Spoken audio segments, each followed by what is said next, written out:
असंभव शब्द का प्रयोग केवल कायर लोग करते हैं। बहादुर और बुद्धिमान व्यक्ति अपना मार्ग स्वयं बनाते हैं। तो नमस्कार दोस्तों, मेरा नाम किशन साहू है। स्वागत करता हूं आपको अपने यूट्यूब चैनल पर। आज के इस वीडियो में हम लोग एमपी पुलिस कांस्टेबल में नॉर्मलाइजेशन की प्रोसेस काम कैसे करती है, आखिर ये नॉर्मलाइजेशन प्रक्रिया होती क्या है, सब कुछ डिटेल में जानने की कोशिश करेंगे। तो चलिए दोस्तों, शुरू से शुरू करते हैं आज की इस बकचोदी के साथ साथ बहुत ही इंपॉर्टेंट जानकारी को सीखने का प्रयास करेंगे। सबसे पहले दोस्तों जानते हैं कि नॉर्मलाइजेशन की आखिर ज़रूरत क्यों पड़ी। तो सबसे पहले मैं बहुत ही आसान से शब्दों में आप लोगों को समझाने की कोशिश करूंगा। जब भी कोई परीक्षा या फिर कोई भी एग्जाम कई कई शिफ्ट में और कई कई दिनों तक, यानी कि दोस्तों कई कई शिफ्ट का मतलब एक दिन में कई पालियों में जब एग्जाम होता है और कई कई दिनों तक कंटिन्यू एक महीने तक डेढ़ महीने तक एग्जाम होता है, तो हर दिन अलग अलग पेपर आता है। यानी कि कैंडिडेट्स को जो है तो हर दिन का जो पेपर है अलग अलग मिलता है। ऐसे में उम्मीदवारों द्वारा इसका विरोध किया गया। उम्मीदवारों का कहना था कि हमारी शिफ्ट में पेपर कठिन था और दूसरी शिफ्ट में पेपर सरल था। यानी कि दोस्तों लाजमी है कि काफ़ी ज़्यादा बच्चे इसका विरोध करेंगे कि उनके जो है शिफ्ट में पेपर कठिन था या कि सरल था, और हमारे साथ गलत हुआ है, हमारे शिफ्ट में जो है पेपर का लेवल था जो कठिन था।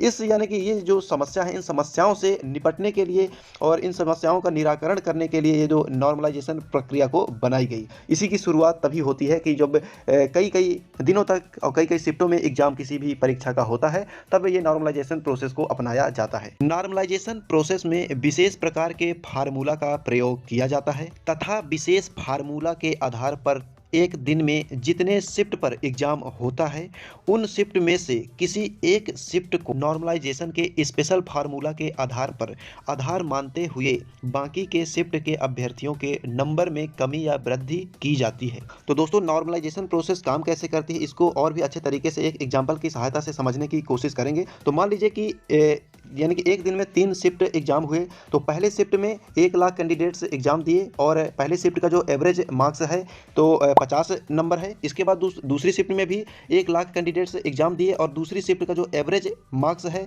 60 नंबर है। इसके बाद तीसरी शिफ्ट में भी 1 लाख कैंडिडेट्स एग्जाम देते हैं और इसका जो है तो एवरेज मार्क्स जो आयोग ने निकाला है तो 70 है। तो आप लोग देख सकते हैं 50, 60 और 70, यानी कि एक दिन में 3 शिफ्ट एग्जाम हुआ, एक का एवरेज मार्क्स 50, एक का एवरेज मार्क्स 60, एक का एवरेज मार्क्स 70 है।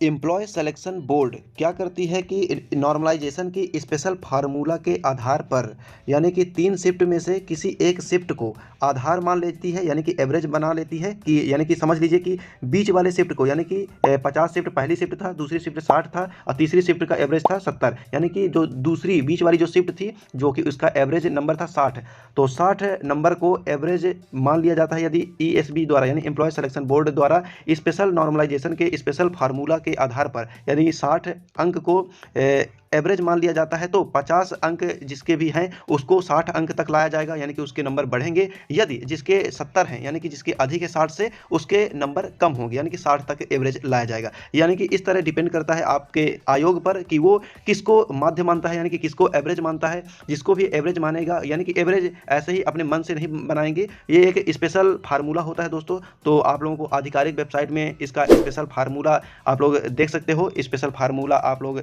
निकाल सकते हो। नॉर्मलाइजेशन की जो प्रोसेस है पूरी एकदम से स्पेशल फार्मूला के बेस पर आधारित है और एक स्पेशल फार्मूला के आधार पर ही ये नॉर्मलाइजेशन की प्रोसेस डिपेंड करती है कि किसको या कि कौन सी शिफ्ट को एवरेज माना जाएगा या कि कौन सी शिफ्ट को नहीं। और रही बात एमपी पुलिस कांस्टेबल के रिजल्ट की, तो जनवरी महीने में आप लोगों का एमपी पुलिस कांस्टेबल का रिजल्ट देखने को मिल सकता है और साथ ही जेल प्रहरी का रिजल्ट भी आप लोगों का एमपी पुलिस कांस्टेबल के साथ ही देखने को मिलेगा। यानी कि जनवरी महीने में आप लोगों को ये खुशखबरी देखने को मिल सकती है। और बता दूं कि आप लोग फिजिकल में लगे रहिए, फिजिकल में किसी प्रकार की कमी मत करिए कि आप लोगों का रिजल्ट नहीं आया तो आप लोग फिजिकल में ध्यान ना दिए, तो आप लोग बहुत ही बड़ी गलती कर सकते हैं। फिजिकल आपका फरवरी महीने में शुरू हो सकता है, इसीलिए दोस्तों फरवरी महीने को आप लोग आधार मान लीजिए कि आपका फरवरी से प्रारंभ होगा फिजिकल, और आप फिजिकल में लग जाइए, क्योंकि जितना अच्छा आप लोगों का फिजिकल होगा उतना ही मतलब पॉसिबिलिटी होगी अंतिम चरण में आप लोगों का नाम देखने को मिल सकता है। तो इसीलिए फिजिकल में ही ये पूरा डिपेंड करता है कि आपका जो है तो 2024 में वर्दी पहनने का सपना साकार हो पाएगा या नहीं। तो इसलिए फिजिकल में ध्यान देते रहिए, आपका जो है एमपी पुलिस कांस्टेबल का रिजल्ट जारी हो जाएगा, आप लोग परेशान मत होइए।